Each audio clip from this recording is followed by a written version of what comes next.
Pai seja convosco, porque na força, no comando, no domínio do nosso Deus, nós somos conquistadores das bênçãos, das promessas e através dele nós podemos superar as nossas próprias limitações. Um exemplo disso, a vida de Gideão. Juízes capítulo 6, versículos do 11 ao 12. Gideão, filho de Joás, estava malhando trigo no lagar para o pôr a salvo dos midianitas. Então o anjo do Senhor lhe apareceu e lhe disse: O Senhor está com você, homem valente. Depois da morte de Josué, quando ele liderou o povo e que o povo se estabeleceu na terra prometida, com o passar dos anos, o povo deu as costas para Deus. Começou a adorar falsos deuses, ídolos. Então Deus os deixou entregues às suas próprias escolhas. Então vinham os midianitas, os inimigos, para roubar a colheita, para afligi-los. E Gideão, ele estava fazendo o quê? Malhando trigo no lagar. Ele estava cuidando do trigo, separando, tirando os grãos, mas no lagar é lugar onde se prensam uvas, ou seja, ele estava escondendo, ele estava escondido com a sua colheita para que os inimigos não pegassem. E é neste momento que o anjo do Senhor chega para ele e diz: O Senhor é contigo, homem valente. Porém, ele não acreditou nessa palavra. O que foi que aconteceu nesse momento?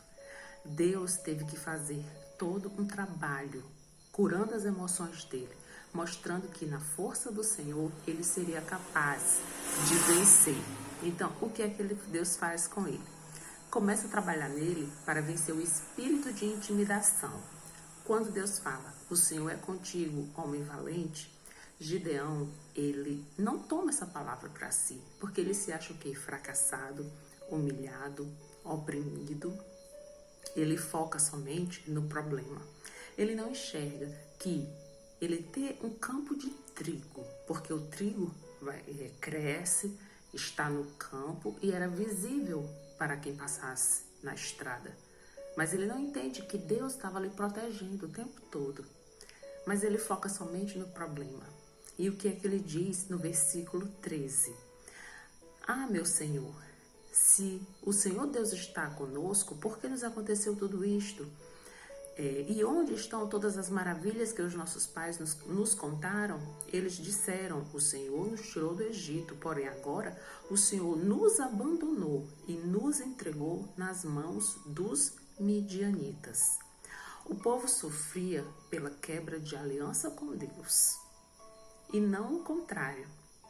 Deus já tinha estabelecido durante toda a caminhada do deserto que se eles fossem fiéis, se obedecessem a sua palavra, a sua lei, os seus princípios, Deus os livraria das mãos dos inimigos.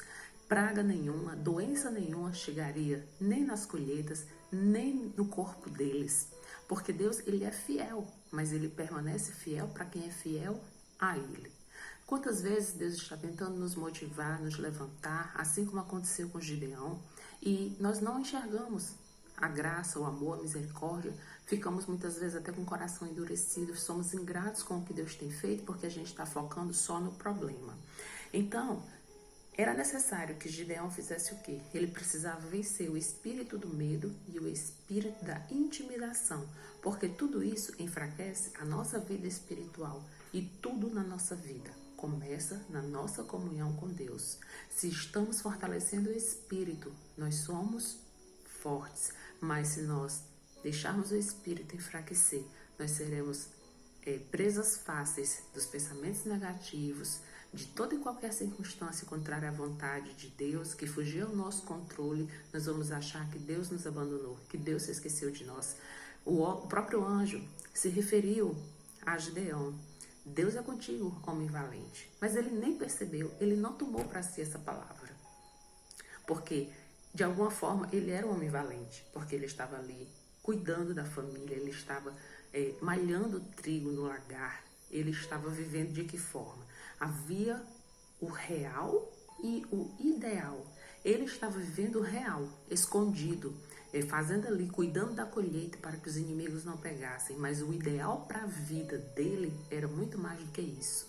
Nós não podemos viver só naquilo que é real. Nós temos que viver o ideal, aquilo que Deus planeja para a nossa vida.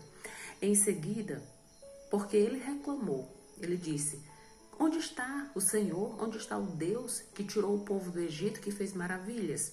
Olha o que é que Deus responde. Versículo 14. Vá nessa força que você tem e livre Israel das mãos dos midianitas. Não é verdade que eu estou enviando você? Olha que incrível. Gideão fez uma reclamação e Deus deu uma solução. Sabe qual foi? Uma missão. Muitas vezes, quando nós reclamarmos, Deus vai dizer assim: pois então pronto, eu tenho a solução. É você quem vai resolver o problema. É você quem vai resolver a causa. Eu estarei contigo. Eu sou contigo. Então você está reclamando? Pois eu vou te dar as ferramentas. Muitas vezes nós queremos que as coisas caiam do céu, de mãos beijadas. E isso não vai acontecer. Deus não faz aquilo que o homem é capaz de fazer. Até a salvação, o nosso bem mais precioso, não foi de graça. Foi pela graça. Foi pelo favor não merecido de Deus. Porque nós, de nós mesmos, não merecemos nada. Mas como nós somos obra-prima da criação, pelo amor, graça, misericórdia, Deus desceu à terra para morrer por nós, para consertar o erro do pecado original. Então, que antes de reclamar, que nós possamos entender: faço parte do problema ou sou parte da solução? Porque talvez para que conserte isso na tua vida, na tua família, no teu trabalho, no teu casamento, talvez aquilo que precisa ser consertado, Deus vai usar você para trazer a bênção, a transformação. E quando Deus deu a missão, o que é que nós entendemos? Deus entregou essa missão para ele porque, como a gente disse no início, o povo estava entregue às suas escolhas porque haviam se tornado idólatras. E Gideão, apesar de todos esses problemas, ele não tinha se entregue à idolatria. Até mesmo a casa do pai dele tinha ídolos, mas ele não estava dessa forma. Então Deus levantou aquele que estava em fidelidade com ele para dar a bênção e a solução. Concluímos com isso. Temos que vigiar.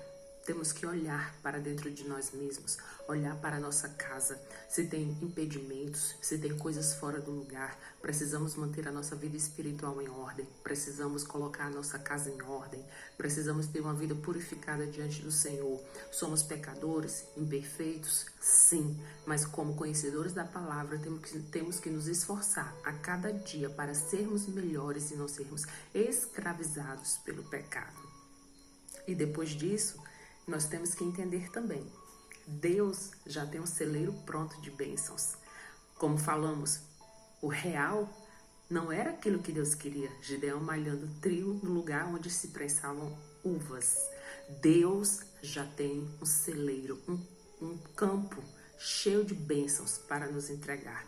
Mas Ele só vai fazer isso se nós estivermos com o altar purificado, se nós estivermos debaixo da aliança, porque Deus, ele propõe a aliança e ele não quebra parte dele na aliança. Mas somos nós muitas vezes que nos afastamos da comunhão, da fé, da unidade com o corpo de Cristo. E toda vez que isso acontece, somos nós que perdemos. E por último, o que foi que aconteceu? Em meio a tudo isso, ele deu muitas desculpas. Deus foi falando, foi motivando. Gideão disse: mas eu sou o menor da minha casa, da família eu sou o mais simples.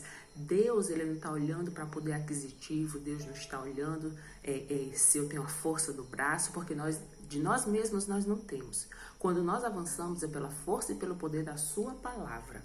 E Deus fala para ele no versículo 16: já que eu estou ao seu lado, você derrotará os midianitas como se fossem um só homem.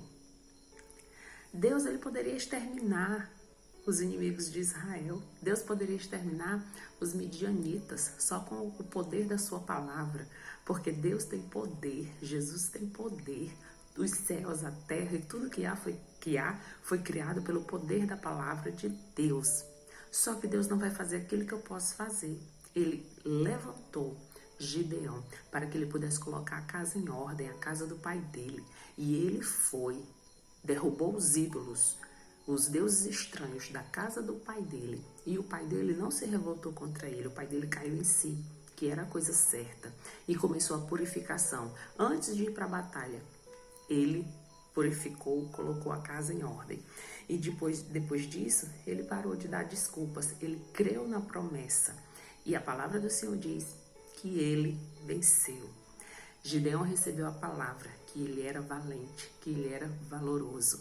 Neste dia, o Senhor te fala, você é o que Deus diz que você é.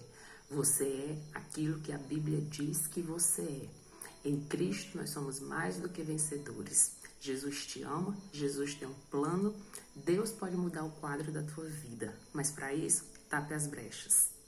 Coloca a tua vida em ordem, busca a face do Senhor. Se é só você que está buscando Deus na tua casa, comece por você e pela tua vida, pelo teu testemunho, pela tua transformação, a tua casa, a tua família verá a glória e o poder de Deus. Amém? Vamos orar. Pai, em nome de Jesus, nós aprendemos hoje que Gideão estava escondido, oprimido, e nós não podemos deixar que pessoas, circunstâncias, problemas venham nos oprimir ou roubar a nossa fé.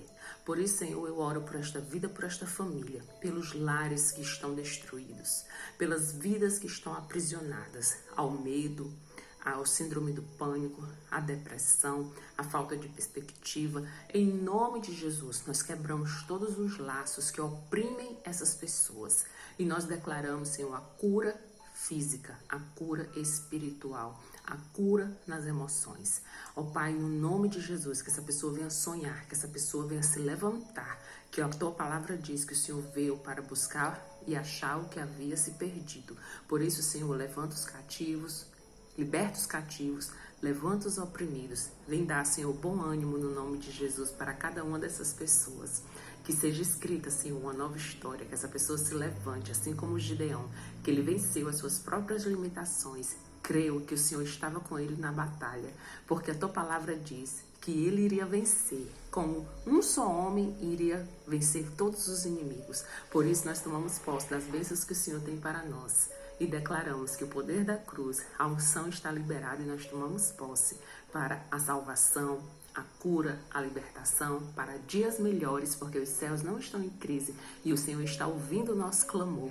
Por isso eu declaro na tua vida toda sorte de bênçãos e que os teus sonhos vão se cumprir para que você seja um semeador da palavra de Deus, que você seja uma semeadora da palavra de Deus e que através da sua vida outras pessoas venham ser abençoadas através do teu testemunho, através do que Deus vai realizar na tua vida. Levante-se, tome posse da vitória. O tempo de cantar chegou, em nome de Jesus. Amém.